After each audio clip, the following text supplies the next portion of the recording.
समस्त कोटि कोटि हिंदू मान भारतीय मान आ विशेषकर जो मैंने प्रभु श्रीरामचंद्र को आदर्श मानती प्रभु श्रीरामचंद्र को भगवान बोलिकी प्रथम स्वीकार करती से आज एक ऐतिहासिक दिन स्मरणीय दिन 508 वर्ष पर अयोध्या प्रभु श्रीरामचंद्र प्राण प्रतिष्ठा होगापी जाऊँगी यही उद्देश्य भद्रकर श्रीराम महायज्ञ समिति पक्षर अनेक कार्यक्रम हाथ को नहीं श्रीराम यज्ञ चली संकीर्तन होची हनुमान चालीसा पाठ करा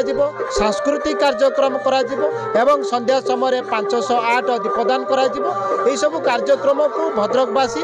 अत्यंत आनंद उल्लासर सकार सामिल होती आम समस्त जेहेतु आज एक स्मरणीय दिन ये ऐतिहासिक दिन में निजर स्मृति को तासह सामिल करने प्रत्येक श्रीराम भक्त आज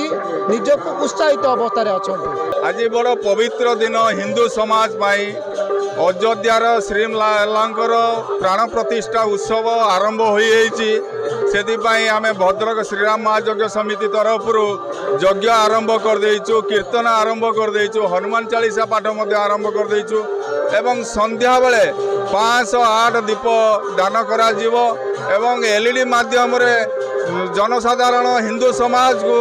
सीधा प्रसारण करके समस्त देखा जाउची एवं भद्रक सहर गेरुआमय करा जाइए प्रत्येक परिवार घरे 5टी दीप जाली प्रभु श्रीरामंकर आराध्या कामना करेंगे। आज्ञा